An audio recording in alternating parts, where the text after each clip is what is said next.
é um prazer poder compartilhar com vocês, né, um pouco do meu saber e da minha experiência no tema da adaptação da prótese auditiva. Eu tentei fazer uma aula bem dinâmica, bem leve, né, para a gente poder conversar, refletir, né, sobre o que seriam as boas práticas da adaptação da prótese auditiva. Eu vou abrir a minha aula. Eu peço desculpa previamente se alguma coisa acontecer, mas é a primeira vez que eu estou usando o Google Meet, né? Eu tenho mais contato com o Zoom, mas nada que a gente não possa resolver, né? Eu vou abrir aqui a aula.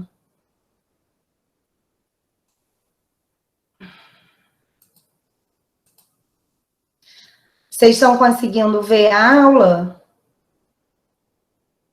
Eu não estou vendo o chat de vocês. Estão conseguindo, sim. Estão conseguindo? Tá direitinho?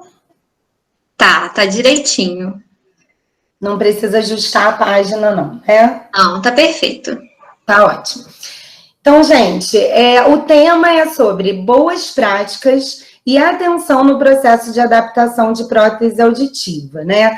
Então, qual é o objetivo nosso? Discutir um pouco esse protocolo da adaptação da prótese auditiva. E por que eu acho isso um tema relevante? Se a gente for pensar no papel do fonoaudiólogo, nós somos profissionais de saúde, né?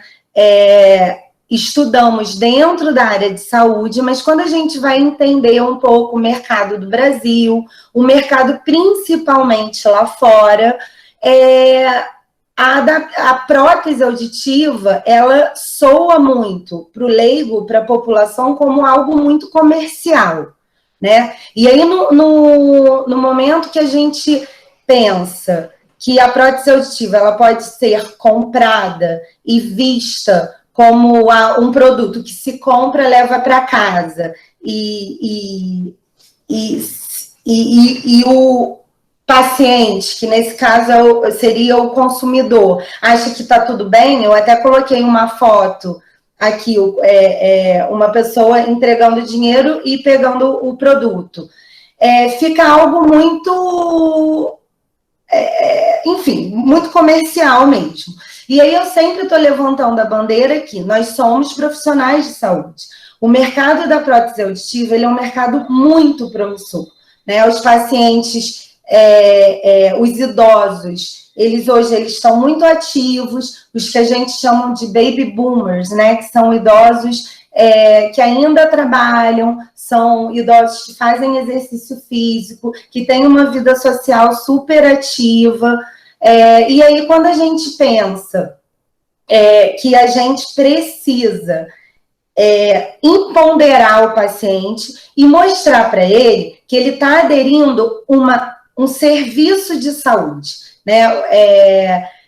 Ele precisa entender que o processo de adaptação de prótese auditiva não é algo comercial. E aí eu levanto aqui para vocês pensarem junto comigo o seguinte: qual é o papel nosso, né, dentro de todo esse processo? O fonoaudiólogo, ele é vendedor ou ele é clínico, né? Uma vez que os centros auditivos normalmente ou são as empresas que contratam o fonoaudiólogo para adaptar e ajustar o aparelho auditivo, mas muitos centros auditivos são empreendedores e trabalham com metas, né? Tem que vender, tem que colocar... lançou um produto novo com uma tecnologia nova. Então, assim, vocês, alunos ou fonoaudiólogos que desejam trabalhar com a prótese auditiva, eu acho que cabe a nós, profissionais, a mostrar tanto para os gestores dos centros auditivos, como para as empresas de aparelho auditivo, e como para os pacientes, empoderando eles que eles estão aderindo a um tratamento de saúde, né? Há pouco tempo atrás também teve uma discussão, um boom no Instagram, na internet, que passou a ser uma rede de discussão sobre, será que pode vender aparelho auditivo pela internet? Então, se vocês dão um clique no AliExpress, por exemplo, bota aparelho auditivo, vai aparecer um monte de aparelho auditivo vendendo. Na verdade, não são aparelhos auditivos. A maioria são amplificadores. Mas e lá fora? A gente consegue comprar esses aparelhos auditivos pela internet, né? E como é que se faz lá? Basta enviar uma audiometria, eles entregam o seu aparelho ajustado, e aí? Né? Colocar na orelha e achar que está tudo bem? Então, nessa aula, além de eu levantar essa temática, eu gostaria que todo mundo pensasse junto comigo de como driblar essa questão. E aí eu já vou adiantar. Se vocês me perguntarem, você tem medo desse mercado comercial, dessa proposta que está mudando? E aí eu sempre digo o seguinte, não, eu não tenho medo. Porque saber estudar não tem preço, né? Então, uma coisa é colocar um produto na orelha, um amplificador na orelha. Pode ser a melhor marca de aparelho auditivo, com a melhor tecnologia, não basta colocar o aparelho na orelha e sair por aí, né? O fonoaudiólogo, ele tem que entender o software, ele tem que fazer todo o processo do protocolo de adaptação para o paciente ficar bem, tá? Então, durante essa aula, a gente vai entender um pouquinho mais. E sobre, eu posso comprar um aparelho auditivo usado? Será que isso dá ou não dá? Então, no final da aula, a gente vai conseguir clarear um pouquinho mais sobre tudo isso, né? Bem, existem guidelines. Se vocês forem entender o que são guidelines, são diretrizes, nada mais é do que diretrizes de boas práticas, né? Então, desde 1990, definiram sobre qual a importância do guidelines, né? Definiram pela primeira vez, e a ANS, ela adaptou da seguinte forma: são recomendações desenvolvidas de forma sistemática com o objetivo de auxiliar tanto os profissionais como os pacientes na tomada de decisão em relação à alternativa mais adequada para o cuidado da saúde em circunstâncias clínicas e específicas. Então, existe guidelines, né, diretrizes de boa prática para o processo de adaptação auditiva. E quais são esses guidelines, né? Então, se a gente continuar pensando e trazendo para a nossa área, será que os serviços de saúde auditiva estão seguindo essas orientações científicas, né? Atuando a partir dessas recomendações que são muito discutidas nos fóruns dos congressos, que vão oferecer e proporcionar um atendimento efetivo e seguro, né? Então, esses guidelines, eles precisam ser completos, detalhados, e eles precisam ser sempre atualizados, né? Então, a gente precisa pensar, como seguir o processo de adaptação? Quais os protocolos recomendados? E o que as academias nacionais e internacionais dizem? E vão se atualizando. Então, o tempo todo, qualquer profissional de saúde, ele precisa estar o tempo todo se reciclando e estudando, né? Então, se a gente for pensar na boa prática, eu coloquei uma seta, indo e vindo, ela está muito relacionada à ética, né? Então, a gente começa a fugir aí nessa reflexão daquele questionamento, quando eu perguntei, será que o fonoaudiólogo, ele é vendedor ou ele é clínico, né? E aí, se a gente, vocês, alunos que estão se formando, e eu não sei, devem ter fonoaudiólogos também assistindo aqui a aula, se a gente for analisar o mercado da adaptação da prótese auditiva, é um mercado muito cruel, né? Ao mesmo tempo, muito promissor, né? É rentável? Sim, é muito rentável, mas desde que a gente faça certo, direito, né, que a gente divida, empodere os pacientes, empodere os gestores desses centros auditivos, né? E aí, se tratando, quando a gente se forma, e na vida, a gente precisa ter ética, ter moral.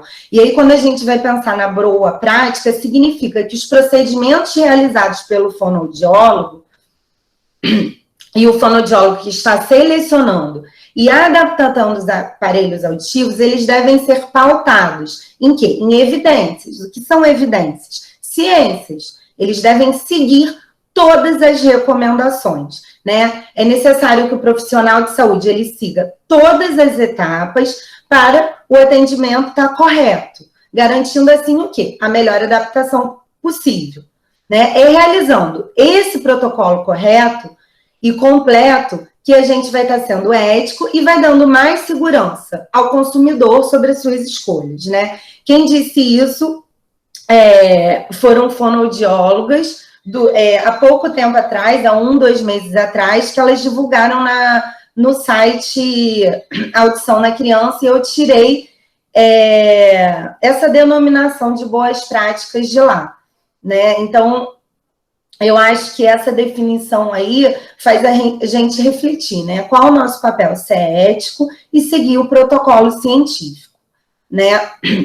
Bem, as etapas para seleção e adaptação de prótese auditiva, se a gente for dar uma aula clássica, a gente precisa fazer o quê? Primeiro, a avaliação do candidato, né? O que é essa avaliação do candidato? A avaliação audiológica, né? E a anamnese. Junto com a anamnese, o aconselhamento. Eu vou falar um pouco mais durante a aula, um pouquinho sobre cada etapa, né? Então, a gente avalia, faz a anamnese, junto, faz todo o processo audiológico para a gente entender. E depois de montar o quebra-cabeça, a gente vai conseguir o quê? Passar para a etapa 2, que é selecionar as características da amplificação, né? E aí a gente precisa, sim, da técnica, do conhecimento, para saber se vai fazer um molde, para saber se vai escolher uma oliva, para saber se a gente vai escolher um receptor no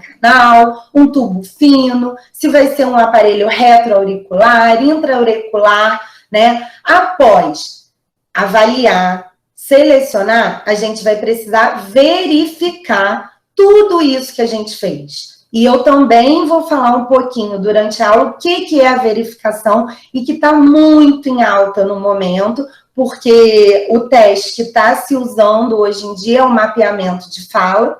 Nem todos os centros auditivos têm, porém, ele faz parte da recomendação, das boas práticas, dos guidelines, né? Então, é importante fazer a verificação. E a gente vai falar durante a aula, eu vou explicar um pouquinho sobre o que é cada etapa. E, por fim, a validação do uso da amplificação. Então, a gente precisa validar tudo isso que a gente fez, né? Então, esse próximo slide, eu defino um pouquinho que a prótese auditiva é uma das alternativas utilizadas no processo de reabilitação auditiva, né? Mais uma vez, a gente está fugindo desse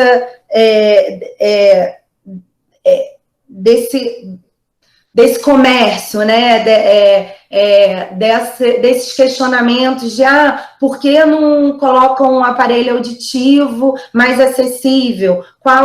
Se questionam muito, eu não sei se vocês participam desses fóruns de discussão no Instagram. Poxa, por que aparelho auditivo é tão caro? Por que os fonoaudiólogos é tão difícil saber se eu compro numa determinada marca, em outra marca? Será que um aparelho mais barato não serve para mim? Por que eu tenho que desprender tanto dinheiro investindo numa tecnologia? Então, se a gente empodera o paciente, entende que isso é um processo de reabilitação auditiva, visando auxiliar o quê? A comunicação e minimizar a limitação causada pelo quê? Pela deficiência auditiva, né? Então, a gente, o tempo todo tem que valorizar que esse processo está linkado e voltado à área da saúde, né? Se a deficiência auditiva, ela é um diagnóstico fechado por uma equipe interdisciplinar, pelo médico otorrino, junto com o fonoaudiólogo, que ajuda a fazer a avaliação, né? E a partir daí, o médico faz o encaminhamento para adaptação da prótese auditiva. E nós somos profissionais que o quê? Reabilitamos, tá? Vocês estão me escutando bem? Tá tudo bem? Sim, escutamos muito bem. Ah, tá. Qualquer coisa, Leidiane, pode ir me parando. Eu não sei se eu tô falando rápido demais. Não, tá ótimo. Estão aqui falando no chat que tá ótimo. Ah, obrigada. Eu não tô conseguindo nem ver o chat. Tem alguma forma de eu ver o chat? Não. Não, enquanto não. Mas a gente vai anotando as dúvidas que surgirem e no final eu te pergunto. Tá, e qualquer coisa, Leidiane, se você achar assim, muito válida uma pergunta e que queira me parar e abrir para discussão, eu acho ótimo, tá? Perfeito, então. Você vai aí me ajudando aí, né, nas perguntas do pessoal, tá bom? Tá bem, pode deixar. Então, as boas práticas e atenção no processo de adaptação de prótese auditiva. Esse slide, eu coloquei o quê? Uma escadinha, né? Então, se a gente for observar, a gente precisa fazer a anamnese, a avaliação auditiva, que eu coloquei. Começa onde? Lá na triagem auditiva neonatal, né? Lá na triagem auditiva neonatal, a gente precisa empoderar os pais, mesmo que passe no exame, né? Porque a gente sabe que passou, aí eles precisam seguir as orientações de acompanhar o desenvolvimento auditivo da criança, né? É recomendado que refaça o exame, né? Numa idade pré primeiro ano, né? A antiga alfabetização, enfim. Então, a gente empoderando, a gente está valorizando a nossa profissão. E aí, desmistifica a angústia de, vamos perder o nosso campo de trabalho, os aparelhos auditivos vão ser vendidos nas farmácias. Se a gente for nos Estados Unidos, a gente consegue comprar aparelhos auditivos em instantes, né? Mas como é que funciona lá? Né? Eles compram um aparelho auditivo e vão nos audiologistas, né, adaptar. E aí se paga uma consulta, né, mostrando a importância do nosso trabalho, tá? Enfim, e aí eu botei triagem auditiva e diagnóstico audiológico, que, enfim, as aulas de audiologia 1, 2, simplifica bastante isso, audiometria, imitanciometria, emissão atoacústica, potencial evocado auditivo, estado estável. Tanto a criança quanto o idoso, ele precisa chegar a nós com diagnóstico fechado. E eu, até pela minha caminhada profissional, né, eu sou muito chata nessa fase. Se não tiver muito fechadinho o diagnóstico audiológico, a adaptação da prótese auditiva pode virar um problema, né? E aí a gente deixa de reabilitar o paciente, deixa de auxiliar a comunicação e deixa de minimizar as limitações da deficiência auditiva, né?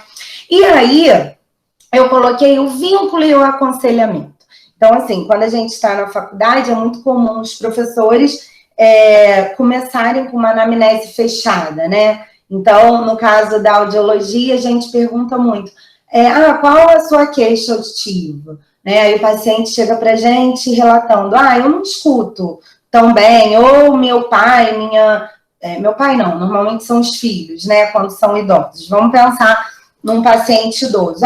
Meu filho tem reclamado muito que eu não tenho escutado bem. Mas eu acho que eu escuto. E aí é muito comum, muito clássico, escutar aquela questão. Eu escuto, eu só tenho dificuldade de entender, né? E, enfim, e aí nessas anamneses fechadas, a gente vai perguntando, teve otite? Tem muito otite? Não, eu tinha quando criança. Essas otites eram de repetição? Ok. Aí a gente vai lá e coloca uma patologia. Teve cachumba, catapora, enfim. Toma algum medicamento para avaliar o ototóxico.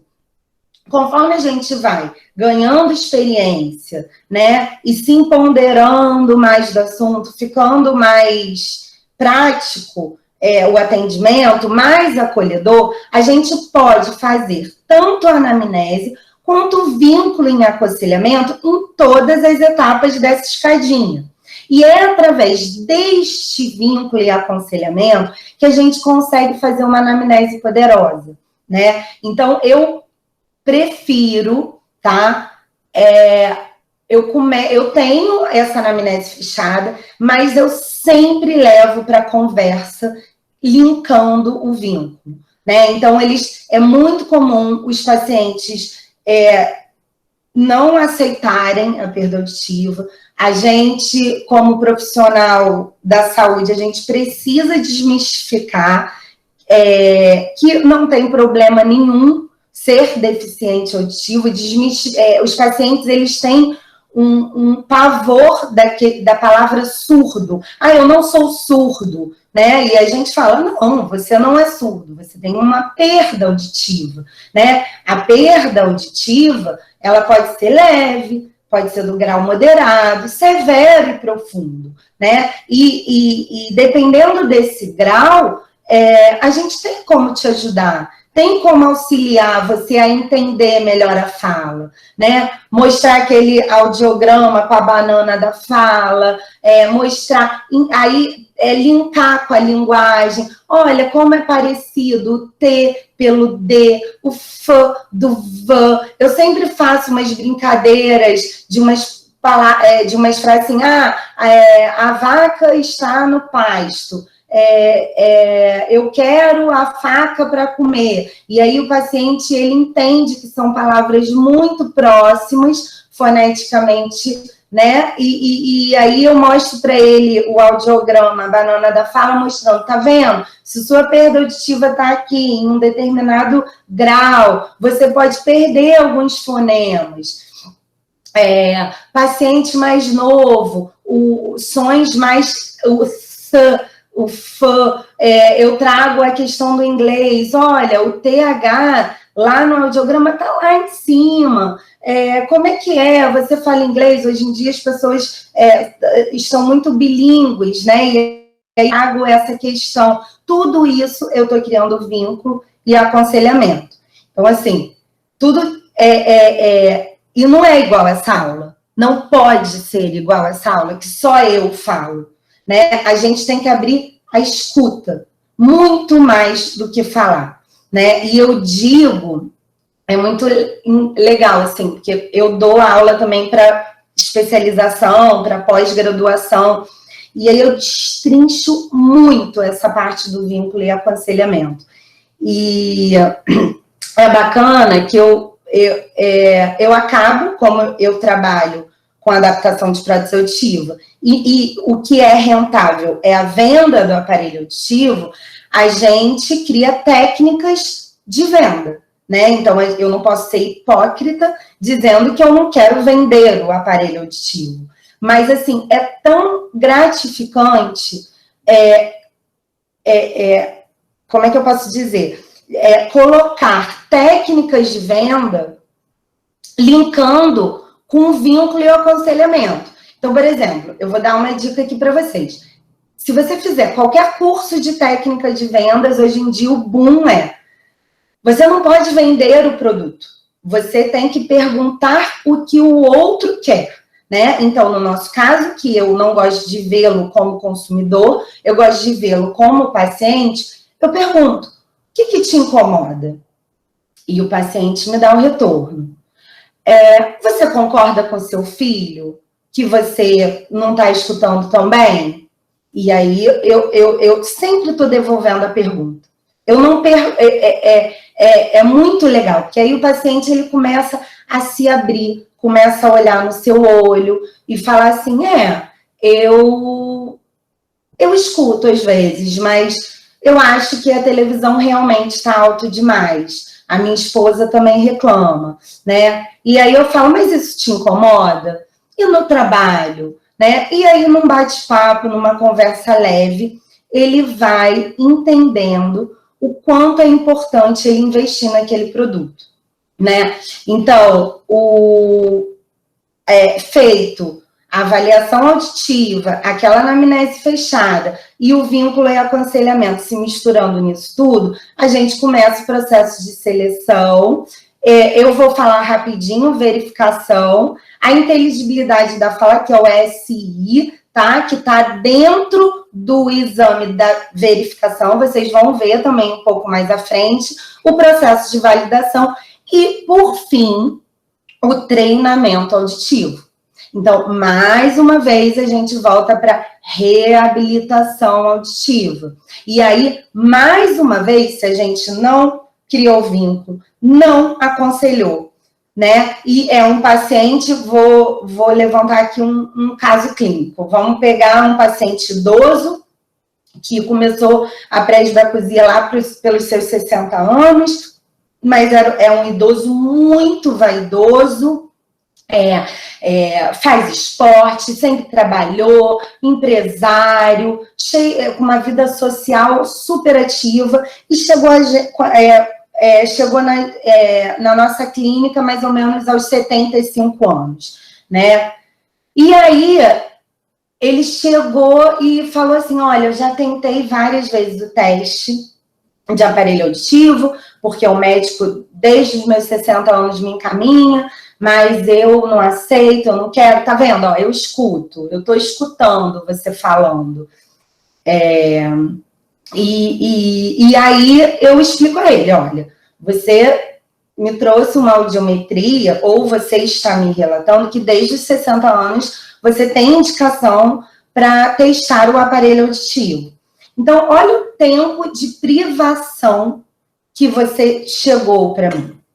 Sabe o que acontece quando a gente não adapta o aparelho auditivo logo no início? A gente priva o cérebro dessa sensação, da audição, né? E aí eu explico a ele que num primeiro momento aquilo vai incomodar, que ele vai precisar expor o cérebro dele aos sons, que aos pouquinhos ele vai acostumando, mas que pode ser que ele precisa fazer um treinamento auditivo, né?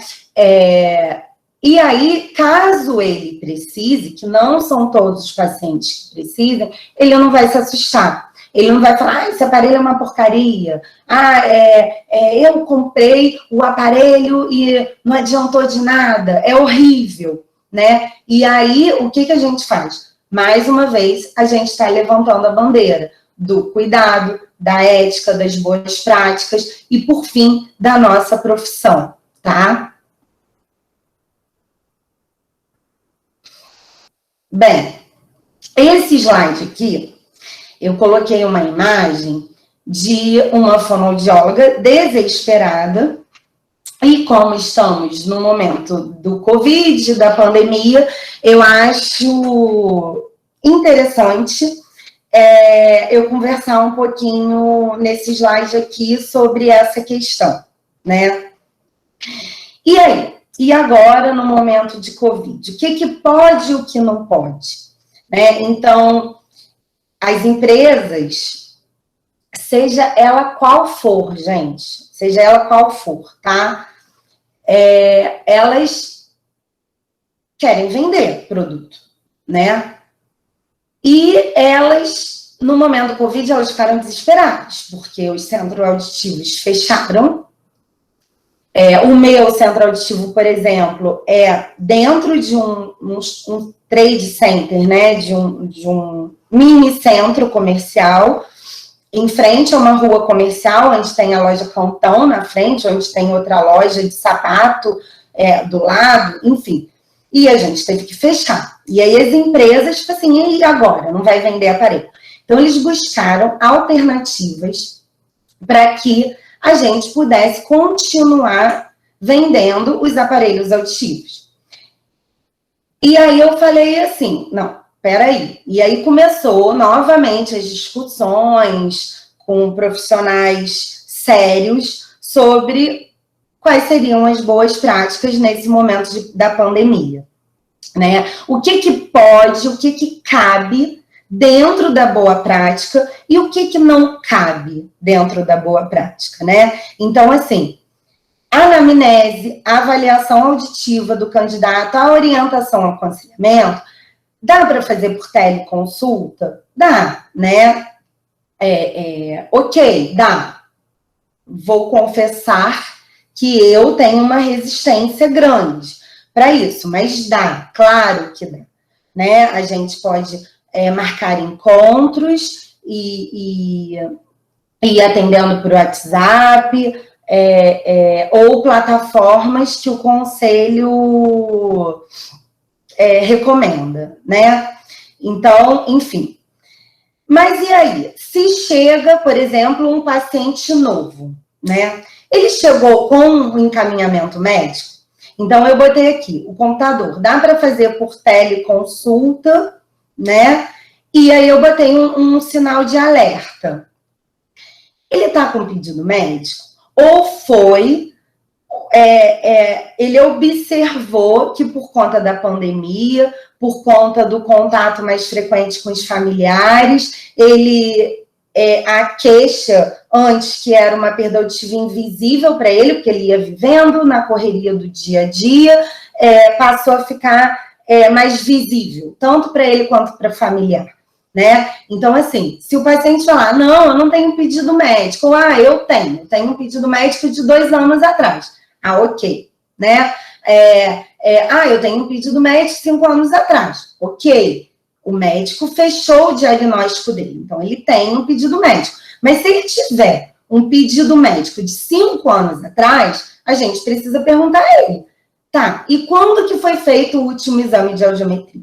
Então, assim, as boas práticas, elas pedem que o exame tenha pelo menos 1 ano de validade, né? E aí eu pergunto para vocês, em 1 ano a audição não muda? Né? Então, assim, isso acontece tanto nos centros auditivos, que são numa ótica mais comercial, como num centro auditivo que como a bandeira que eu levanto, né? Que a gente tem que adaptar passando por todos os processos. Se aparece um paciente para mim com uma audiometria de 8 meses atrás, eu boto na cabine na hora, né? Eu só não boto na cabine se eu olho o exame, tá redondinho, em 2, 3, 4 meses. Vou confessar que, assim, olhei, tem 6 meses, eu já boto na cabine. E isso demanda tempo, né? Fazer audiometria, orientar,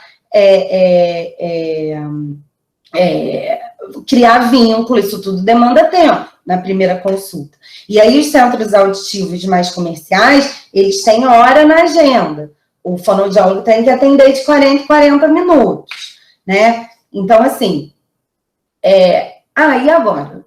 O que o fonoaudiólogo tem que fazer, né? Ele tem que empoderar esse chefe dele, esse gestor dele. Ele tem que mostrar que ele pode atender em 40 minutos, mas ele vai vender um aparelho, o paciente vai ficar mal adaptado, e se ficar mal adaptado, vai ser uma propaganda ruim, né? Tanto para a empresa como para a profissão. Então, a gente tem que tomar muito cuidado com automático. Né?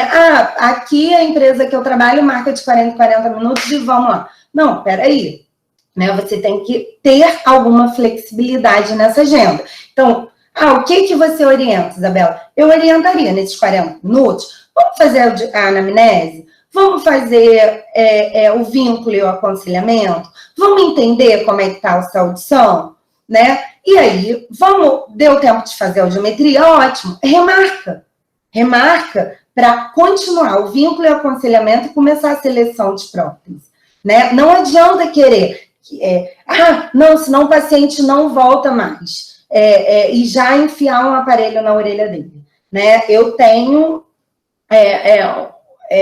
bastante questão em relação a isso, né? E aí a gente tem que pensar também, qual a queixa do paciente, né? o que ele fez para procurar a prótese auditiva.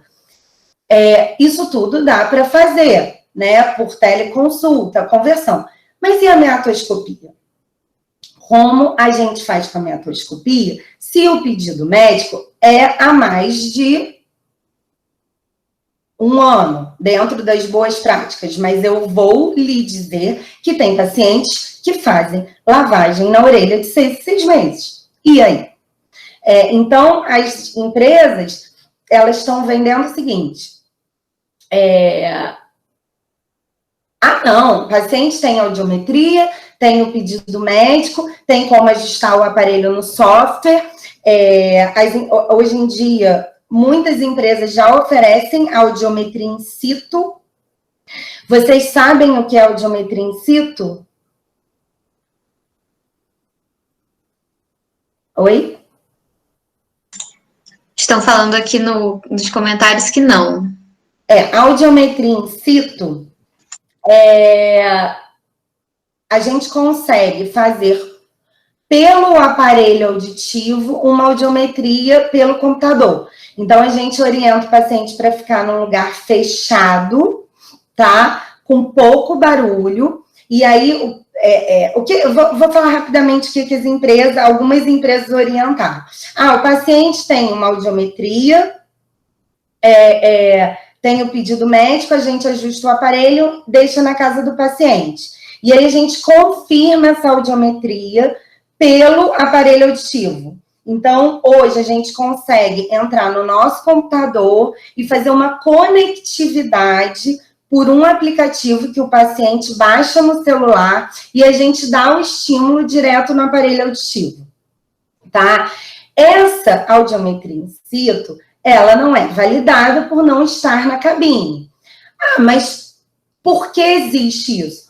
Pode ser, existe já há bastante tempo, né? Por causa da pandemia. Um paciente acamado, que não pode sair de casa, que não tem como a gente colocar a cabine, que tem uma audiometria atualizada e a gente quer confirmar 1 ou 2 frequências, né? E aí ela pode dar 10 dB, 15 dB de diferença para cima ou para baixo, né? Então a gente consegue, poxa, o paciente está dizendo que o aparelho está muito baixo. Se a gente fizer uma audiometria in situ, não tiver acesso à audiometria e der uma diferença gritante de 40 dB, aí a gente precisa falar, olha, não, você precisa vir aqui para a gente aferir o limiar corretamente. Agora, se nessa audiometria in situ ficou a curva audiométrica muito parecida com o que a gente já tem, numa diferença de 10, 15 dB, o fonoaudiólogo fica mais tranquilo e consegue entender que não foi uma mudança brusca do limiar auditivo, né? Mas, enfim, as empresas, elas criaram estratégias e aí nós, fonoaudiólogos, temos que ficar atentos. Cabe dentro da boa prática, de repente, um paciente que chegou com pedido médico, que já teve no nosso consultório, testou, mas por questões financeiras ou por vergonha, achou que ainda não estava no tempo certo de aderir o tratamento, ligou para a gente no meio da pandemia e falou, eu queria testar novamente. Ok, dá super de boa, tá tudo atualizado, né? E aí a gente consegue fazer esse processo de adaptação remotamente, entregando o aparelho à distância, né? Mas é muito importante que o diagnóstico audiológico esteja fechado e atualizado. E aí, se vocês forem observar na última linha, não tem no computador nem a meatoscopia e nem o diagnóstico audiológico, tá? Então, sempre quando propuserem, quem for trabalhar com prótese, qualquer coisa, vocês, como profissionais de saúde, vocês têm que se questionar, né? Será que está dentro da boa prática? Leidiane, eu tenho mais quantos minutos? 10 minutinhos, mas não se preocupa tanto, não. Eu tô preocupada. Não precisa correr, não, tá? Tá bom. Então, como encontra-se o mercado da prótese auditiva na pandemia? No mundo e no Brasil. Eu falei, né, o que as empresas estão propondo E aí cabe a nós, fonoaudiólogos, escolher, né, o que a gente pode usar, né, que a tecnologia está aí para ser um facilitador, isso é fantástico, né? A gente consegue, inclusive, ajustar alguns aparelhos auditivos à distância, então eu consigo calibrar o aparelho à distância, eu consigo aumentar o ganho do aparelho à distância, eu consigo diminuir o ganho do aparelho à distância, dependendo da tecnologia. E tudo bem fazer isso para algum paciente meu, que já foi adaptado por mim, que estava bem, e que apareceu com uma queixa, dizendo que meu aparelho auditivo está um pouco baixo, está um pouco alto, e a gente assessorar ele à distância. Será que é a limpeza? Vamos limpar, vamos trocar o filtro, fazer uma audiometria in situ, comparar com a que eu fiz há um tempo atrás, né? Mas a gente tem que pensar nas nossas escolhas, né? Então, a boa prática, né, ela demanda o seguinte. Bem, a tecnologia, ela diferencia do preço. Então, quanto mais tecnológico, mais caro é o aparelho, né? Então, quanto mais top é o aparelho, mais caro é o aparelho. Quanto mais econômico, menos tecnologia vai ter o aparelho, né? E aí, se a gente for comparar todas as empresas, as tecnologias hoje em dia são muito parecidas, né? Eu consigo ter um produto muito parecido com o outro da mesma marca. Então, eu costumo sempre falar assim, claro que tem as marcas de primeira linha, né, que são melhores, mas assim, comparar, se eu devolver a pergunta para vocês, qual carro que é melhor? A Mercedes, o Audi ou a BMW? Né? Eu estou pegando marcas renomadas no mercado e vocês são muito parecidas, né? Então, o que vai diferenciar e o que as pesquisas do mercado têm mostrado? Que vai ser a formação e a experiência do profissional, né? E a forma que esse serviço acolhe, que esse serviço cria um vínculo, né? A experiência que ele teve dentro do consultório, se ele entendeu a perda auditiva dele, se ele foi aconselhado, né? Desmistificar que ele vai comprar um aparelho auditivo e vai ganhar uma orelha nova, né? Explicar a ele que é uma prótese auditiva e que vai demandar tempo, né? Então, a gente precisa ficar atento a todas essas boas práticas, né? Para não sermos, o quê? Engolidos pelo mercado comercial, tá? Então, a anamnese, eu já falei bastante, né? Então, a gente tem que avaliar tanto o ponto de vista audiológico, tá? O grau da perda auditiva, se a perda auditiva é uni ou bilateral, isso é uma questão que eu ficaria horas aqui dando casos clínicos e explicando. É muito comum o paciente falar, mas eu só tenho dinheiro para um aparelho auditivo. E aí, a gente, só no aconselhamento, a gente vai explicar, olha, é melhor você comprar um aparelho mais econômico do que adaptar só uma orelha. Né? Então, eu sou muito chata com isso. Muito chata. E se a gente não empodera o paciente, ele não entende. Então, assim, eu desenho o cérebro, mostro a importância dele estimular as duas orelhas, os dois nervos auditivos, enfim, a gente tem que dar aula, às vezes, para o paciente, né? Bem, o grau da perda auditiva, o tempo da privação, a gente tem que conversar, as características sociais e os hábitos, então, se o paciente é novo, a idade do paciente, tudo isso é importante, tá? Tá integrado numa equipe interdisciplinar, né? Se o médico otorrinolaringologista, ele fechou o diagnóstico, né?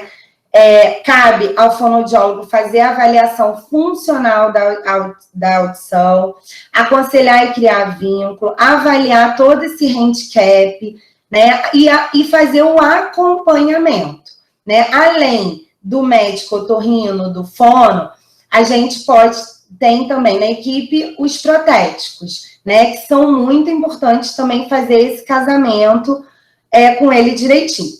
Então, aqui está o slide novamente da escada, e a gente passou por essa primeira etapa que, de verdade, não dá tempo de conversar muito aqui, mas através desse vínculo, aconselhamento e anamnese, é impressionante. Eu brinco de... vou adivinhar a sua perda auditiva, né? E antes de fazer a audiometria do paciente, antes de ver o exame. E é muito comum eu conseguir saber, através de uma conversa, através do que ele me traz, das queixas auditivas dele, qual vai ser o limiar auditivo dele, né? E se a gente não faz isso, já corre direto para...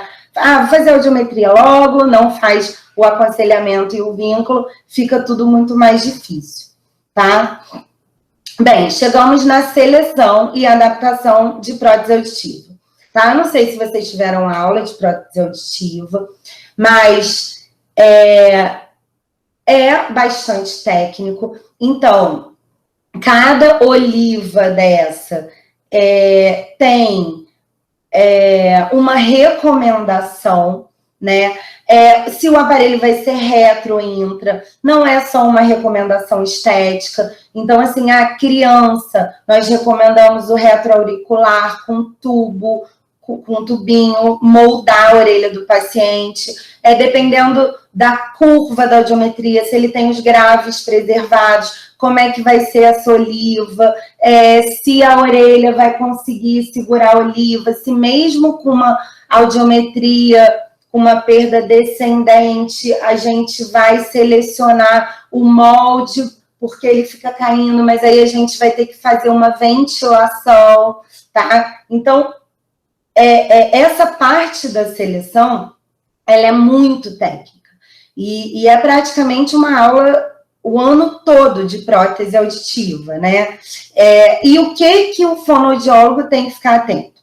A idade, a estética, aos hábitos sociais e profissionais, a configuração da perda auditiva, o grau da perda auditiva, se o paciente ele é antenado, se ele vai precisar ter uma conectividade, qual acessório ele vai precisar, né? Então, a gente começa a entrar nas questões de tecnologia, de produto, né? Então, assim, antes da pandemia, os idosos chegavam aqui, não, mas eu sou aposentado, eu não preciso de um aparelho auditivo muito tecnológico, não. E aí veio a pandemia, eles se isolaram socialmente, precisavam matar a saudade dos familiares falando, né, através do telefone, e existem os aparelhos auditivos em que se conectam. O som do celular vem direto para o aparelho auditivo. E os pacientes que tinham essa tecnologia, muitos passaram a usufruir. O que antes o telefone era só para falar um oi, tá tudo bem, hoje veio à tona a importância disso, né? Aqui eu coloquei os acessórios de conectividade, né? O tamanho da bateria. Então, se o paciente tem Parkinson, a gente recomenda um aparelho maior. O paciente é muito ligado na questão estética, então pode ser o aparelho menorzinho, né? Enfim, se o paciente é médico, como é que ele vai auscultar com estetoscópio? A gente recomenda o quê? A gente conversa com ele para testar o intra, que dá para usar com esteto, ou se ele preferir o retroauricular, ele vai ter que tirar o estetoscópio, enfim, tá? Essa etapa, ela depende da expertise do fonoaudiólogo para adaptar o aparelho, né? E a gente busca o quê? A excelência no serviço, individualizando o tratamento. E aí vem a questão, não dá para vender aparelho auditivo pela web, né? Pela web, a gente vai lá, ajusta, joga a audiometria no software da empresa e entrega o aparelho auditivo, né? A audiometria, ela precisa ser analisada, conversada, para a gente conseguir selecionar e aí sim ajustar o aparelho auditivo, né? Depois de ajuste, escolhido tudo isso, por melhor que eu seja, né? Por melhor que o profissional seja, mais especializado, ele precisa verificar as escolhas dele, né? E aí é o grande boom do momento da prótese auditiva, são os mapeamentos de fala. O mapeamento de fala, ele é um exame, e eu gosto de dizer que ele é um exame dedo duro, tá? É através dele que a gente vai conseguir verificar, desde a escolha da oliva, do molde, do tubo, se foi o tubinho fino que a gente escolheu, se foi o receptor no canal, se está o receptor do canal correto, se a gente escolheu a tecnologia favorável para aquele paciente. Então, não vai dar tempo de eu destrinchar o que é a verificação da prótese auditiva, mas simplificando para vocês, a verificação é a forma mais eficaz para avaliar se a prótese auditiva está fornecendo o nível adequado de amplificação para todos os sons da fala dentro do campo dinâmico da audição do paciente, tá? Simplificando, existe uma regra-alvo, tá? Que o ajuste, a amplificação do aparelho, ela precisa ser atingida, né? Essa regra-alvo, ela é baseada na ressonância do aparelho, da orelha do paciente e validada dentro da ciência, ela foi muito pesquisada, tá? E se eu não atingir a regra-alvo, eu preciso voltar no software da empresa, diminuir o ganho numa determinada frequência, aumentar o ganho em outra determinada frequência. Às vezes não é nem diminuir e aumentar o ganho. Às vezes eu escolhi um molde aberto, mas o conduto do paciente é muito pequenininho. Então eu preciso abrir mais essa ventilação, né? Então o exame de verificação é um exame rápido, objetivo, indolor, tá? Ele mede a ressonância da orelha em 3 momentos. Então, a gente coloca o aparelho com a orelha aberta, sem aparelho auditivo, para medir o fenômeno físico que o som está ocasionando naquele tamanho de orelha. Depois, a gente mede a ressonância com o aparelho dentro da orelha desligado, para a gente ver o efeito físico do som, de como ele é modificado por conta das características do aparelho selecionado, do molde selecionado, e por fim a gente liga o aparelho e vê o quanto esse som está sendo amplificado naquela orelha testada, né? E vê se chega na regra-alvo.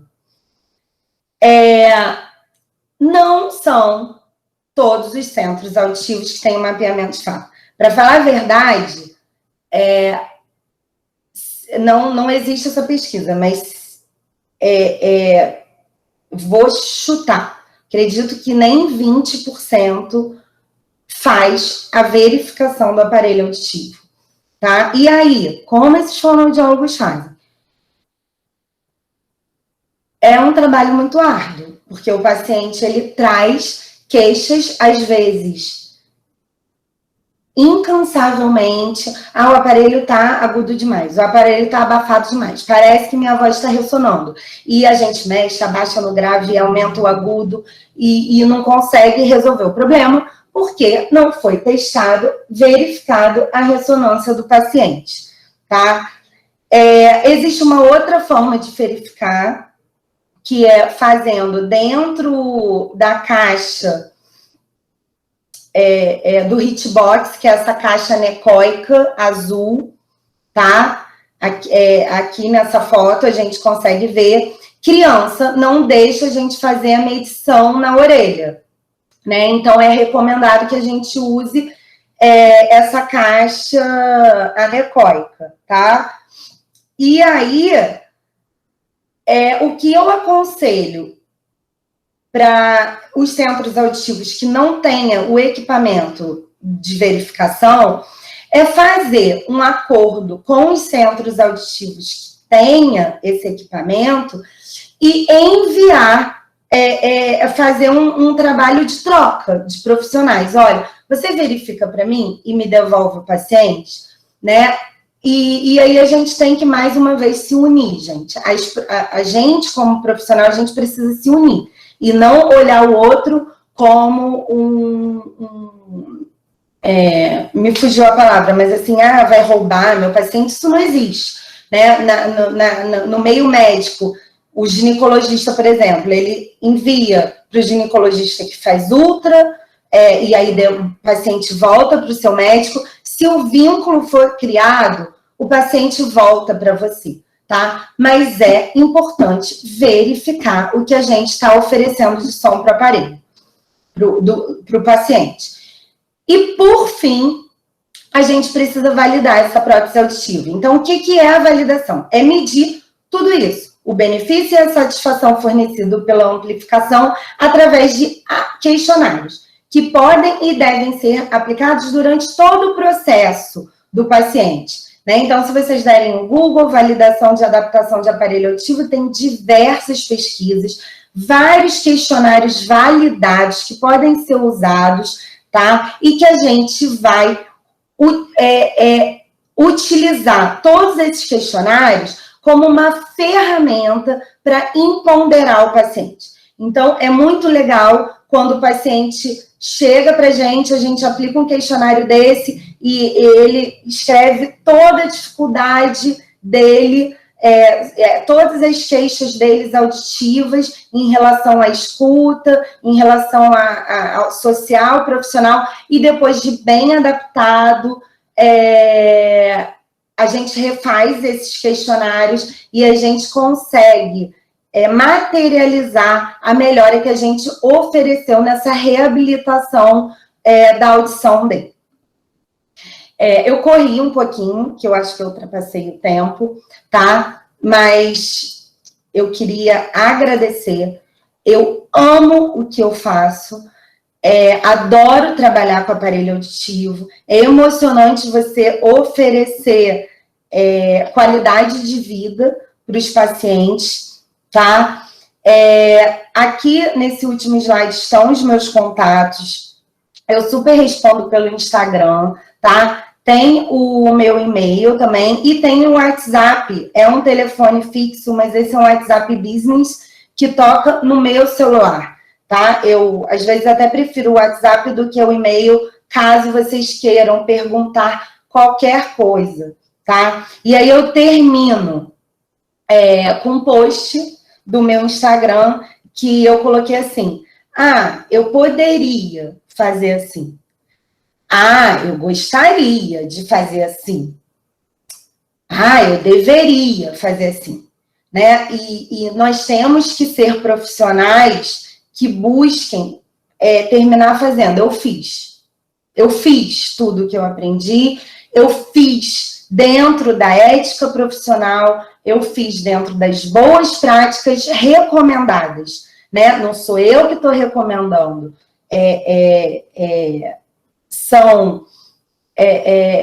São recomendações baseadas em evidência, em ciência. E por isso que a gente estudou. Obrigado, gente.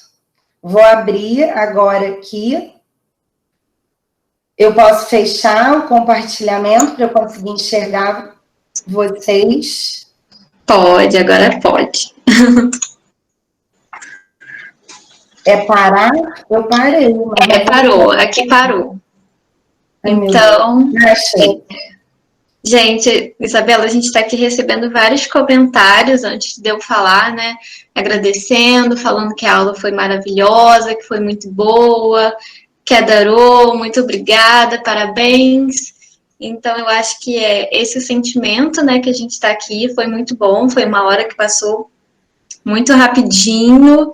Eu queria agradecer de novo, em nome da Liga, né, por por estar aqui com a gente agora falando de um tema tão importante. Eu fiquei pensando, né?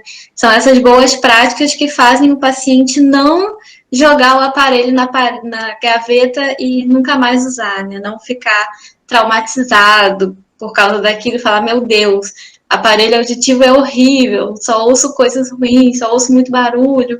Então, são essas boas práticas de adaptação, de uso e essas orientações que fazem, né, com que o paciente consiga realmente ter uma audição de qualidade usando os aparelhos, né? A gente passou aqui um pouquinho do tempo, mas eu queria saber se a gente pode seguir com as perguntas, que recebemos várias, e para falar para os participantes que esse tempo que a gente passou, né, que na verdade estava previsto 1 hora, a gente vai incluir no certificado depois, tá bem? Não, eu tenho tempo, sim. Peço desculpa. Nada. Eu dar aula. É a primeira vez que eu dou aula sem ver meus alunos. Fiquei um pouco chateada, porque eu adoro dar uma aula dinâmica e aí eu devolvo, eu trago o caso clínico, mas eu que agradeço, fico feliz de levantar essa reflexão, né? Enquanto a gente está na academia, a gente está em busca de formar profissionais éticos e que pratiquem as boas práticas, né? Os guidelines, não precisa falar difícil, né? Aplicar mesmo o que a gente aprendeu, e se a gente não tiver a tecnologia, a gente buscar fazer parcerias sérias, né? Até conseguir ter a tecnologia, que demanda um pouquinho mais de dinheiro você montar tudo ao mesmo tempo. Sim. Mas pode fazer as perguntas que vamos lá. Então tá bem, eu vou começar aqui. A primeira pergunta, na verdade, foi minha, que na sua opinião, como os fonoaudiólogos podem contribuir para diminuir essa visão de que a área de próteses auditivas é apenas comércio?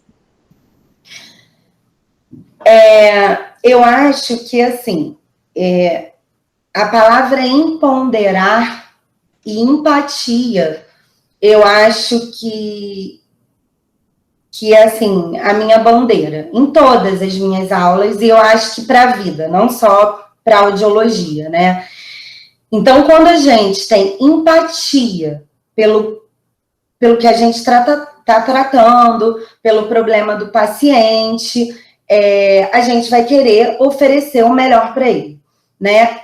E empoderar não é só empoderar o paciente, é empoderar os nossos colegas, os nossos gestores, né? É árduo, né? Porque muitas vezes a gente se forma e precisa trabalhar, né? E no mercado de prótese é muito comum as pessoas, assim, nos congressos, quando você trabalha, você converte quantos aparelhos? Os pacientes que testaram os aparelhos, você converte quantos? E isso me incomoda muito, né? Por que converter? Né? É uma consequência das suas escolhas, do seu trabalho. Então, eu acho que é um trabalho de formiguinha mesmo, inclusive com os donos das clínicas, mostrando que ele está... que a venda do aparelho auditivo é uma consequência de toda essa escadinha que eu coloquei na minha aula. E que se o paciente não for comprar naquele momento, é impressionante, ele volta. Ele volta porque ele ficou com aquilo na cabeça. Enfim, eu acho que é por aí, né? Conversar com os gestores, criar estratégias. Não, mas você tem que atender de 40 em 40 minutos. Ok. E o primeiro paciente? Eu posso marcar 2 horas da agenda? E aí você já ganha 1 hora e pouco, né? De repente você consegue emprestar o aparelho auditivo, mas não vai conseguir fazer todo esse acolhimento, esse vínculo, mas aí marca ele mais cedo. Em vez dele retornar em uma semana, ele retorna em 3 dias e você volta a aplicar as boas práticas. Existe um outro problema também, que são alguns centros auditivos que nem emprestam o aparelho auditivo, né? Então, a empresa que eu sou gestora, a gente empresta o aparelho auditivo por 15 dias, né? É um protocolo nosso. Eu não acredito que em 15 dias eu consigo, pelo menos, chegar a fazer quase o processo todo, porque o processo de reabilitação ele continua, os questionários de validação vão ter que ser aplicados em outros momentos, os ajustes dos aparelhos, por mais que você chegue na regra-alvo, no ajuste, no ganho do aparelho, os pacientes às vezes acham que está um pouco alto demais por conta da privação, então a gente diminui o ganho e mostra ele o exame de verificação. Olha, você tem que atingir essa curvinha aqui. Enfim, eu acho que é por aí. Empoderando, tendo empatia pelo que a gente está fazendo e às vezes se negando a fazer algumas coisas, né? Sei lá, eu já ouvi aluno me trazendo, dizendo que fez estágio em alguns lugares, que vendiam aparelhos usados, como novos, enfim. Em qualquer área, seja da saúde, em qualquer profissão, existem coisas que não são éticas, não são morais, e aí cabe a gente, como profissional de saúde, escolher o que cabe ou não dentro das boas práticas. Ok, obrigada. Concordo muito com essa colocação. Agora eu vou para a próxima, então.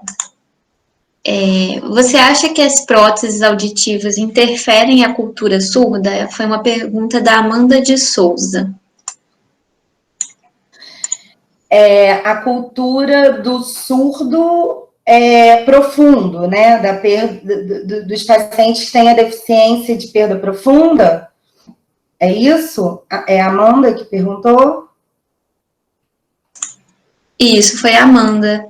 Eu acho que foi essa. Ela falou que foi isso. Falou no chat. Então, a comunidade surda é uma comunidade muito legal, que merece respeito, mas eu acredito que a tecnologia ela não vem de agora, né? A gente já está com implante coclear há mais de 10 anos, né? A possibilidade de direcionar para o implante coclear há mais de 10 anos, né? Então, os dispositivos eletrônicos, os aparelhos auditivos, antigamente, na época analógica, né, que depois passou a ser híbrido, e eu cheguei a pegar essa época, eram aparelhos muito limitados, né? Então, assim, eu acho que, mais uma vez, eu fiz no meu centro auditivo uma campanha de máscara com visor transparente.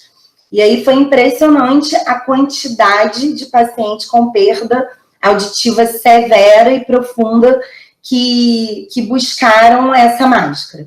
E aí, enfim, conversando, muitos, mas será que tem aparelho auditivo para mim?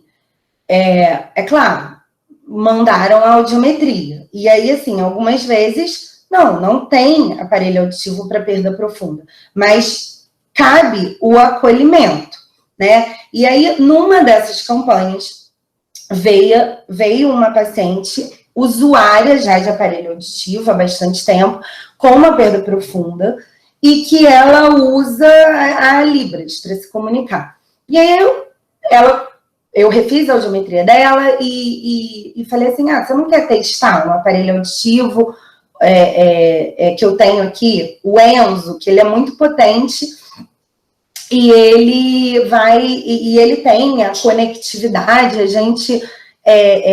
mas eu não consigo falar no telefone. Eu falei, tá, mas e por videochamada? Você já usa aparelho auditivo. Será que se você ver o outro pela tela e usar o aparelho auditivo, você não vai ter um ganho? Vamos testar, né? E aí é por isso que a importância de testar e verificar, e fazer essa troca com o paciente. Então, essa paciente, ela veio, pegou a primeira semana, e aí ela voltou com a filha na segunda semana. E a filha estava muito irritada. Ah, mamãe não sossega. Ela comprou esse aparelho auditivo tem 4 anos. E o aparelho auditivo dela tá bom. Aí eu falei, não, eu posso até verificar para avaliar, mas ela está testando esse, porque é um aparelho que chegou com uma possibilidade de ganho maior do que ela tem. Ele não dá muita microfonia, a tecnologia facilitou essa questão da microfonia, e é um aparelho auditivo que proporciona essa conectividade com para falar no celular, para escutar uma televisão, através do Unite TV, que é uma interface. E aí a filha falou assim, durante a conversa, mas ela não está, ela não está tendo ganho. E aí a mãe falou assim, não, eu tô sim. E ela é oralizada com dificuldade, eu tô sim. E aí ela falava assim, porque ela não consegue, a filha respondeu, ela não consegue nem falar meu nome, Adriana. E eu falei assim, vamos tentar. Enfim, e aí eu peguei a mão dela, fiz eu saí da faculdade e já fui direto para a área de audiologia, mas aí eu fiz a técnica, vamos encostar, Adriana, e aí ela conseguiu falar o nome da filha pela primeira vez, por conta dessa possibilidade que eu proporcionei. E aí foi muito legal, porque a filha se assustou, logo depois ela começou a chorar, e aí se debrulhou em lágrimas, falando para mim, você não tem ideia do que é ter uma mãe que nunca conseguiu falar meu nome. E aí a mãe se desculpando, se justificando, é porque quem escolheu o seu nome foi o seu pai. E aí ela percebeu, e assim, todo mundo começou a chorar, eu fiquei naquela situação, meu olho encheu d'água, mas assim, como algo simples pode tornar fantástico o mundo do outro, tá? Então, assim, a gente tem que empoderar o paciente, mas cada um tem as suas escolhas. Se a escolha dela fosse, eu tô bem, eu tô legal, não tô afim de experimentar agora, tudo bem, né? E aí, de repente, essa paciente que começou a ter ganho com esse aparelho, por mais que seja pouco, atenção auditiva, localização sonora, não ter tanto acesso à fala, por que não a gente direcionar para o implante coclear? Né? Agora, é claro que tem que avaliar o tempo de privação, ela era oralizada, enfim, é muito específico. Tá? Respeitando sempre o outro, tendo a troca. Né, devolvendo a pergunta para o outro, a gente consegue entender, né, se vale a pena ou não oferecer um teste. Excelente. Realmente a gente tem que levar em conta o que a pessoa quer, né? Às vezes ela quer usar o aparelho, às vezes ela quer fazer parte, né, dessa cultura surda mesmo. Muito boa a resposta. Vamos para a próxima, então. A adaptação de asa é diferente para uma pessoa bilíngue de uma pessoa monolíngue? Também foi uma pergunta minha. Eu sou cheia de perguntas. Depende da língua, né? O bilinguismo. Assim, por exemplo, o inglês. Se você for ver aquele audiograma da banana da fala, o inglês tem muito o TH, né? O F de faith, think.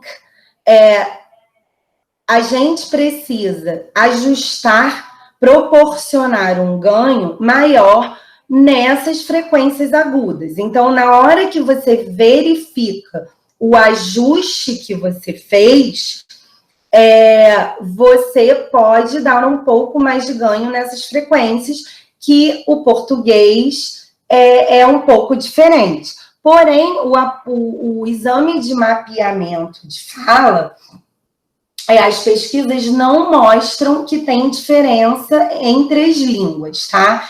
É muito específico para cada caso, em relação ao grau da perda auditiva, curva audiométrica desse paciente, tá? E ao quanto a gente está proporcionando de som para esse paciente. E aí existem testes de fala, o teste de fala no silêncio, o teste de fala no ruído, que a gente pode fazer com um aparelho, e aí junto com o paciente, a gente pode criar um segundo programa em que ele, numa aula específica de inglês, ele possa escolher esse segundo programa com esse segundo ajuste. Ok, obrigada. Realmente é uma dúvida bem... Esqueci a palavra. Enfim, obrigada pela resposta. Vamos então para a quarta pergunta. Quais são as maiores reclamações por parte dos pacientes durante a adaptação do aparelho auditivo? Uma pergunta da Manuela Soares. Olha, na época que eu não verificava o aparelho, que eu não fazia o mapeamento de fala, é muito comum os pacientes reclamarem de minha voz está reverberando, minha voz está ecoando, ou a chave está muito alto, os sons agudos estão muito altos, tá? E era uma doideira. É uma doideira adaptar sem verificar, tá? É possível? É possível. Mas era bastante difícil, isso eu digo pela minha experiência, tá? Eu não consigo viver mais sem um mapeamento de fala. E isso é uma realidade minha de 2 anos para cá, tá? Agora, eu verificando, essas queixas de qualidade de som melhoraram muito, tá? Porque é impressionante. Quando o paciente fala assim, tá ecoando muito, e você verifica, você vê exatamente a frequência que está fugindo da curva ou que precisa ser um pouco amplificada, né? E aí você vai certeiro e o paciente fala assim, que maravilha, agora sim, eu não estou escutando mais minha voz, agora sim o agudo não está me incomodando muito. E aí os fonoaudiólogos, quando eles começam a mexer no ajuste, não conseguem chegar a lugar nenhum, a tendência era fazer o quê? Diminuir o ganho como um todo, para diminuir o desconforto e o paciente começar a aceitar o uso do aparelho. Só que se a gente diminuir o ganho todo, ele tem mais conforto, mas aí a gente não está oferecendo o que a ele? Acesso à fala, né? Então, qual o objetivo principal da adaptação da prótese auditiva? Fornecer acesso à fala, né? Proporcionar a ele uma inteligibilidade da fala melhor. Enfim, então, assim, eu sou 100% sei lá, levanta a bandeira do mapeamento de fala. Mas, outra queixa muito comum, que eu não vejo assim como queixa, é o emocional, assim. Muitos pacientes não aceitam ter a perda auditiva. Assim, por vergonha, eu fico, assim, indignada, porque é muito difícil, é um trabalho emocional, um projeto que eu tenho era inserir na minha equipe um profissional, um psicólogo, tá? Eu falo isso, mas eu ainda não consegui uma forma de materializar isso, porque ao mesmo tempo que eu oferecer, porque o psicólogo ele é necessário durante a busca, a aceitação da perda auditiva. E acaba que nós, fonoaudiólogos, temos que fazer esse papel, né? Então, às vezes, uma consulta eu só fico conversando. é impressionante. Se alguém tiver uma dica aí de como inserir esse profissional, porque, assim, a gente, quando oferece o teste de aparelho auditivo, a gente tem que fazer tudo isso, né? E eu não vou deixar de criar o vínculo, não vou deixar de aconselhar, mas eu não tenho tempo hábil para inserir outro profissional de uma forma tão... eu não sei a palavra que eu posso falar, tão cuidadosa, né? Tendo essa cautela, que a gente pode estar mexendo em feridas. Eu acho que a aceitação da perda auditiva hoje, na minha prática clínica, é algo que aparece mais. É verdade, muitas pessoas não aceitam, né? E por isso também ficam falando, mas eu ouço, não preciso de nada. Eu escuto, só não entendo. Pois é. Enfim, vamos para a quinta pergunta, então, que é da Lidiane Santana. E ela pergunta: uma pessoa que tem perda auditiva causada por PAIR pode fazer uso do AASE? Sim, claro. O PAIR é a perda auditiva induzida por ruído, né? E o que é a perda auditiva induzida por ruído? É deteriorização das células ciliares, né? Então, existe a curva clássica de quem tem o PAIR, né? Ele é uma curva em que ele perde primeiro os agudos e depois vai perdendo o resto, tá? Sim, a indicação do aparelho auditivo. Se tem a deteriorização das células ciliadas externas, é super indicado, né? Enfim, esse paciente vai ser encaixado dentro do processo normal, tá? É super indicado. Então, assim, quem está se formando costuma trabalhar muito em empresas ocupacionais.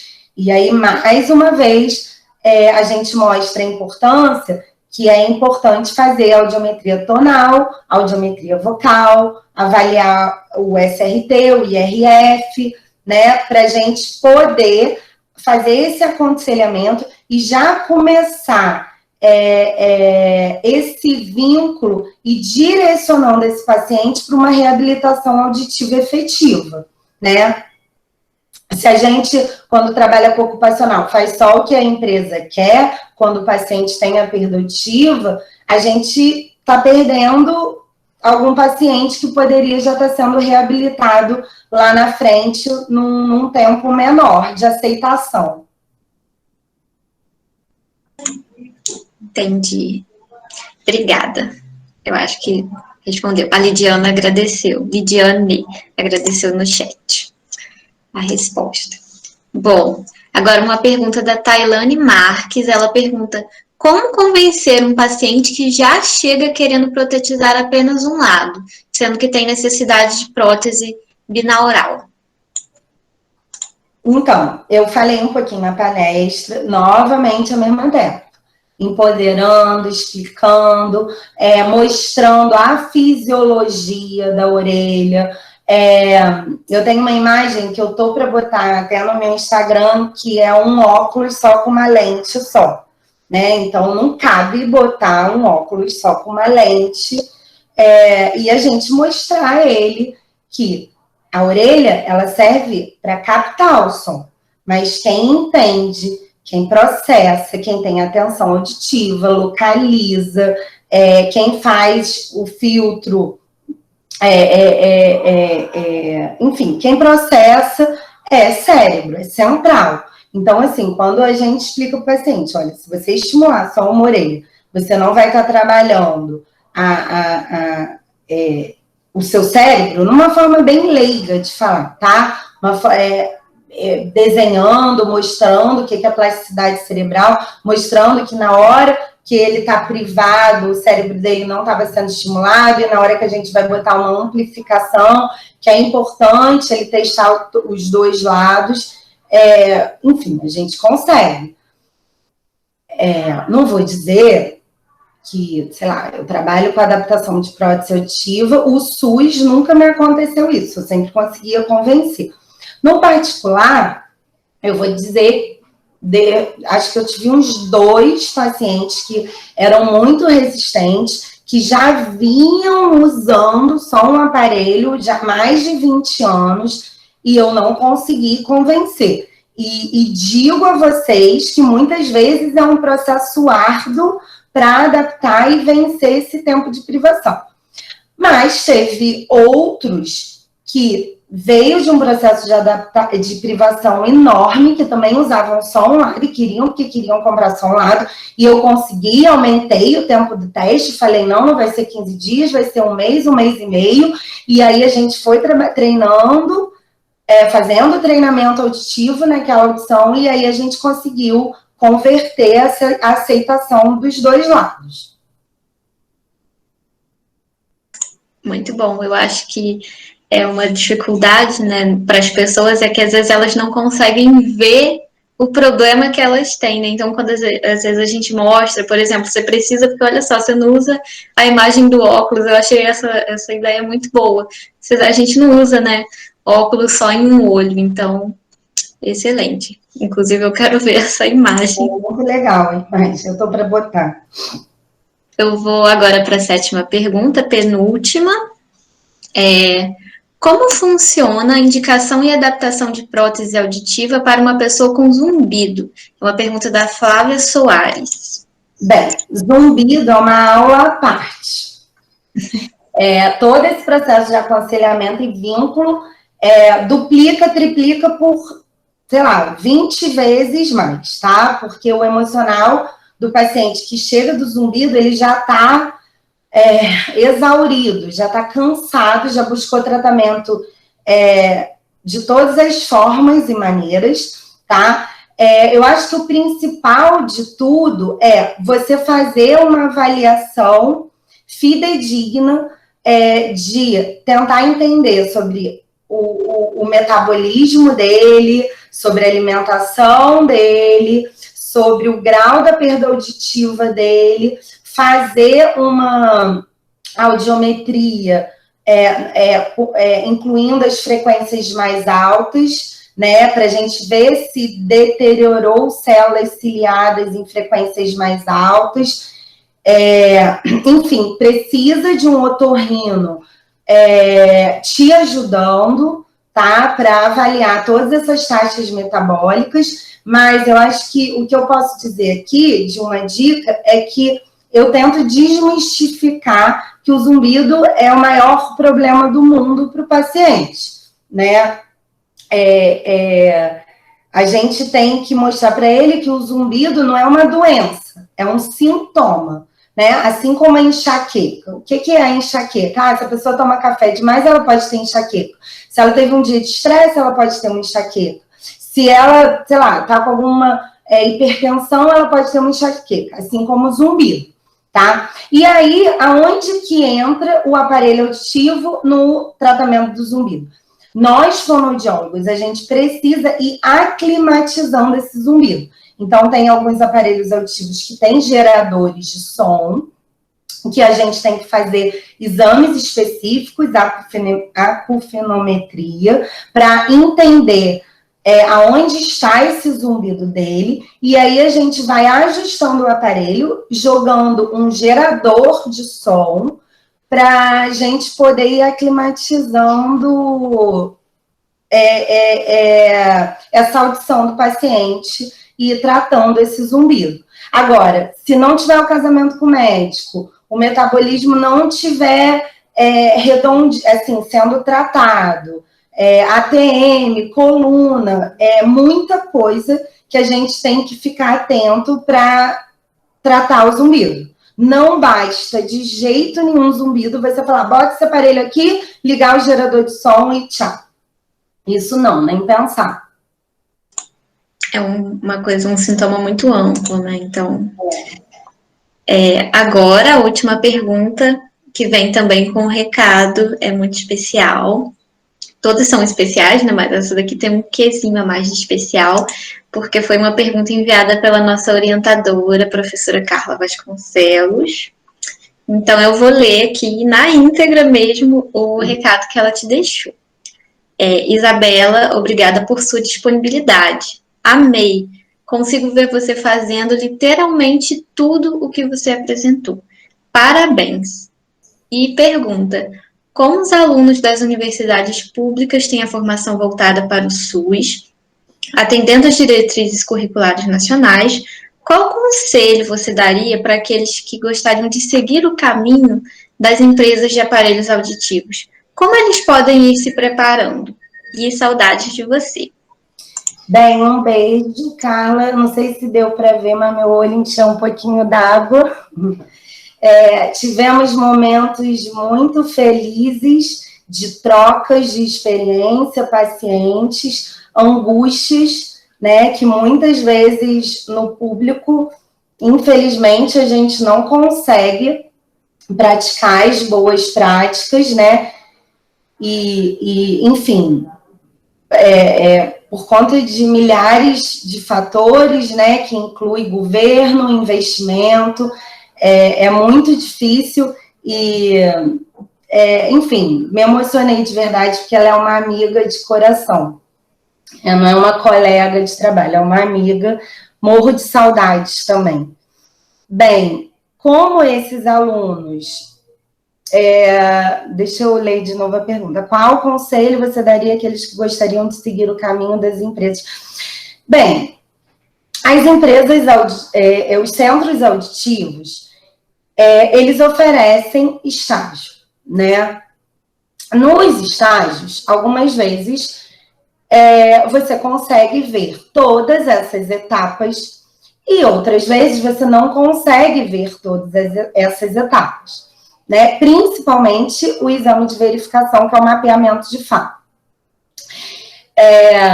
E talvez essa parte de aconselhamento também tão completa, às vezes não aplicam os questionários de validação.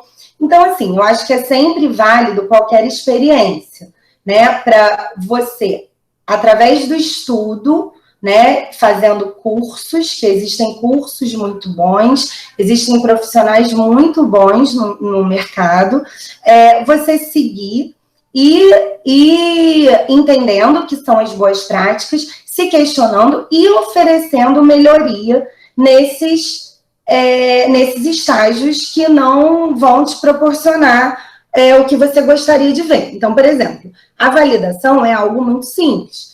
Então, é muito bem-vindo um estagiário interessado que pegue um questionário desse, por mais que seja simplificado, e chegue para o seu supervisor e fale: olha, eu estou pensando em fazer uma pesquisa, o que você acha, dentro do protocolo de adaptação das próteses auditivas, eles orientam que a gente valide o paciente, eu posso aplicar esse questionário? E aí, tentando introduzir na rotina desse local que você escolheu. A verificação, de repente, um paciente que está mal, está super ruim, você procurar um lugar que faça o mapeamento de fala, e aí você chegar para esse supervisor, falar: o que você acha de ligar para esse lugar tal, perguntar o valor do exame, e de repente o paciente faz, e a gente vai conseguir ter uma troca melhor. Então, assim, buscar sempre movimentar, buscar melhoria, né? Às vezes vai ser possível, às vezes não vai ser possível, né? E a Carla sabe mais do que nunca o quanto a gente suava, corria atrás para aplicar as boas práticas quando a gente trabalhava junto, né? E trabalhamos, fizemos um trabalho lindo. Tenho certeza que os pacientes, por mais que existiam as limitações, eles ficaram bem, né? E a gente está sempre em busca de estudar, buscar o melhor, né? Se a gente tiver empatia com o outro, a gente vai sempre buscar o melhor para oferecer a ele o melhor. Obrigada, Isabela. A Carla está aqui no chat falando que esperamos você na UF mais uma vez, e esperamos mesmo. Foi muito gostoso ouvir você falar. O tempo passa que a gente nem vê, né? Então, infelizmente, eu vou ter que dar início à nossa despedida, sem querer. Né? Pelo tempo. Nada, que isso.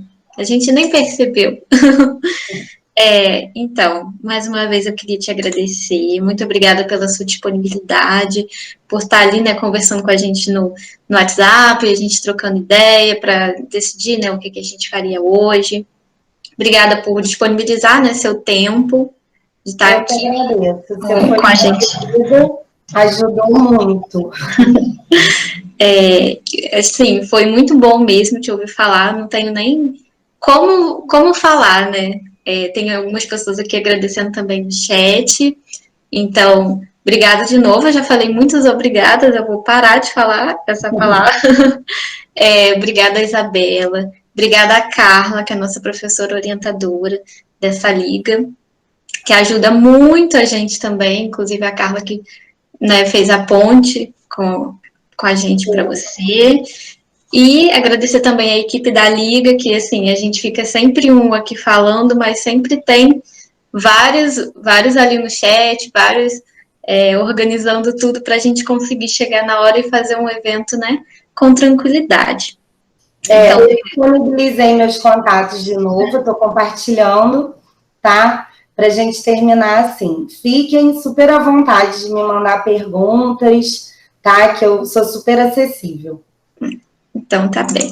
E aí, eu queria dizer também que as inscrições para a próxima palestra, que vai ser com a mestre Suzy Latti, sobre estudos preliminares dos transtornos auditivos relacionados ao Covid-19, já estão abertas, então vai lá também. Quem quiser, né, participar, vai lá no nosso Instagram, vai ser no dia 29, eu acredito. Deixa eu conferir aqui. Não, no dia 30, perdão, vai ser no dia 30, às 19 horas. Mas vai lá no nosso Instagram que tá tudo direitinho, tá? E Instagram é LiauDiUF. Gente, alguém digita aí para o povo, por favor. Isabela, obrigada mesmo. Conte com a gente para o que precisar, tá? Sempre esperamos não perder esse contato. Todo mundo aí que participou, se não recebeu o certificado, né, de participação em 2 semanas, entre em contato com a gente pelo e-mail para a gente enviar, né? Às vezes vai para o spam, às vezes nem recebe. Então, é isso. Muito obrigada mesmo, foi uma delícia. E esperamos ter mais encontros. Tá ótimo, tá ótimo. Eu tô super aberta, tá bom? Tá bom, obrigada. Beijo. Tchau. Beijinhos. Tchau.